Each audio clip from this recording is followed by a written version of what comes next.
Assalamualaikum warahmatullahi wabarakatuh. Akar itu punya fungsi menyerap air dan unsur hara yang ada di dalam tanah. Nutrisi-nutrisi yang ada di dalam tanah itu akan diserap oleh akar dan akan disalurkan ke seluruh bagian tubuh tanaman. Nah, pada video ini akan membahas tentang sistem transportasi pada tumbuhan, di mana materi ini merupakan materi yang dipelajari antara lain di SMP kelas 8. Baik, sebelum memahami tentang sistem transportasi pada tumbuhan, mereview kembali bagian-bagian akar. Ada akar monokotil dan dikotil. Jadi ada rambut akar, kemudian dilanjut epidermis, kemudian korteks, endodermis, perisikal, ada floem dan xilem. Nah, masing-masing itu punya fungsi ya, jadi punya kaplingan fungsi sendiri-sendiri. Ini adalah gambar irisan melintang membujur akar. Sama seperti tadi, yang melintang ya ada epidermis, ada rambut akar ya, diawali dengan rambut akar, ada epidermis, ada korteks, endodermis, perisikal, xilem, floem, sampai pada tudung akar. Oke. Nah, fungsi jaringan-jaringan tersebut, yang pertama, rambut akar itu merupakan penjuluran dari epidermis ya, yang punya fungsi untuk memperluas daerah penyerapan air dan zat makanan. Kemudian epidermis adalah jaringan penyusun akar yang paling luar, berperan melindungi jaringan yang ada di bawahnya. Kemudian korteks berfungsi dalam transportasi hara dari epidermis ke dalam teras akar. Selain itu, pada beberapa spesies tumbuhan ya, jenis tumbuhan, korteks itu juga punya fungsi untuk menyimpan cadangan makanan dalam bentuk pati. Endodermis ini berperan sebagai pengatur jalannya larutan yang diserap dari tanah masuk ke silinder pusat atau stele. Perisikal berfungsi untuk menghasilkan akar lateral atau cabang akar. Nah, pembuluh floem adalah pembuluh tumbuhan yang berfungsi untuk membawa hasil fotosintesis dari daun menuju seluruh bagian tubuh tumbuhan termasuk akar. Mengapa dari daun? Karena daun kan banyak klorofil. Nah, disitulah banyak terjadi proses fotosintesis. Baik, kita mulai. Tinggal satu, xilem ya. Xilem adalah jaringan pembuluh yang berfungsi mengangkut air dan nutrisi yang diserap akar ke seluruh bagian tumbuhan. Nah, ini yang berperan sekali hubungannya dengan sistem transportasi yang berasal dari penyerapan oleh akar. Nah, perhatikan ada animasi di mana air yang ada di dalam tanah nanti akan diserap oleh rambut akar.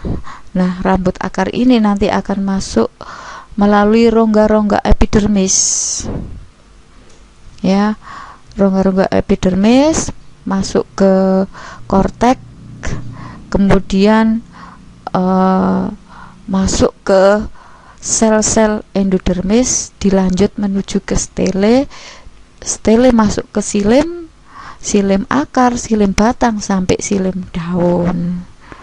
Itu animasinya ya. Nah, ini secara gambarannya. Pertama tadi sudah terlihat di animasi, air yang ada di dalam tanah akan diserap oleh rambut-rambut akar. Jadi rambut akar semakin banyak, maka bidang penyerapan semakin luas, yang diserap semakin banyak. Nah, air dan mineral nantinya masuk ke akar ya, ke lebih dalam lagi melalui rongga-rongga antar sel epidermis.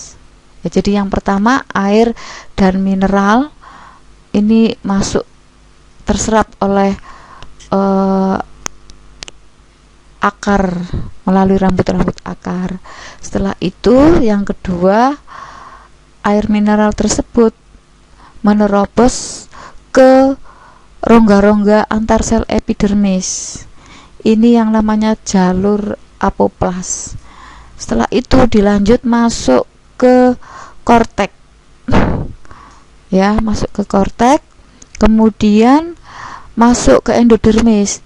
Di endodermis itu tidak bisa melalui rongga antar sel endodermis, tapi masuk ke endodermis. Mengapa? Di situ ada namanya titik Kaspari. Apa itu titik Kaspari? Titik Kaspari adalah penebalan gabus yang dibentuk oleh endodermis. Dengan adanya gabus yang dibentuk oleh endodermis, maka endodermis punya fungsi sebagai pengatur jalannya larutan yang diserap dari dalam tanah ke stele, yaitu bagian tengah dari akar. Nah, akhirnya air akan masuk ke endodermis, ke perisikel, kemudian masuk ke xilem. Nah, selanjutnya bisa kalian perhatikan ini ya, bisa melalui ini lebih lengkap lagi jabarannya. Pertama, saya ulang ya, air diserap oleh rambut-rambut akar. Maaf. Setelah itu air masuk ke rongga antar sel epidermis. Ini secara osmosis. Apa itu osmosis? Perpindahan air melalui membran semipermeabel. Apa itu? Maaf ya. Jadi perpindahan air dari daerah yang kaya air ke daerah yang sedikit air, itu namanya secara osmosis. Jadi air masuk ke rongga antar sel epidermis itu secara osmosis. Nah, masuknya air ke rongga-rongga antar sel epidermis ini namanya jalur apoplas. Tadi sudah disebut ya. Jadi masuknya secara osmosis. Jalurnya namanya jalur apoplas. Setelah itu masuk ke sel-sel epidermis, ke kortek melalui benang-benang plasmodesmata. Ini namanya jalur simplas. Nah, setelah itu dilanjut, air ini masuk ke sel endodermis, tapi tidak melalui rongga antar sel. Mengapa? Di endodermis terdapat yang sudah disebut tadi, ada yang namanya Kaspari ya. Nah, ini Kaspari adalah gabus yang titik-titik gabus yang dibentuk oleh endodermis, sehingga endodermis nantinya berfungsi mengatur jalannya larutan air yang diserap oleh akar untuk masuk ke stele, yaitu perisikel, kemudian masuk ke jaringan pengangkut yaitu xilem yang berada di akar. Setelah sampai di xilem akar, dilanjut ke xilem batang, selanjutnya naik ke atas ke xilem daun, begitu.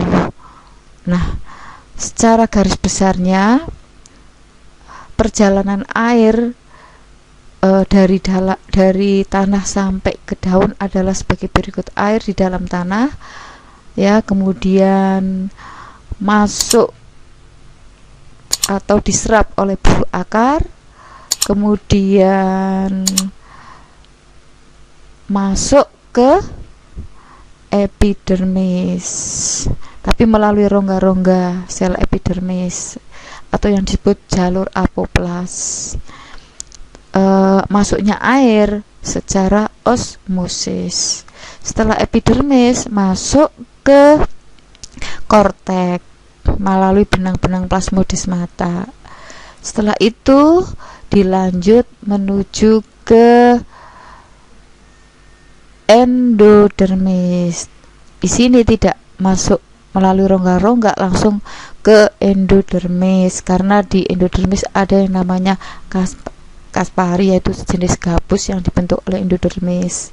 Kemudian dari endodermis masuk ke namanya perisikel, menembus perisikel, dilanjut masuk ke silim, silim akar, silim batang, selanjutnya ke silim daun. Itu ya jalurnya sistem transportasi air dari dalam tanah sampai ke seluruh tubuh tumbuhan. Demikian, sampai jumpa pada video berikutnya. Terima kasih. Wassalamualaikum warahmatullahi wabarakatuh.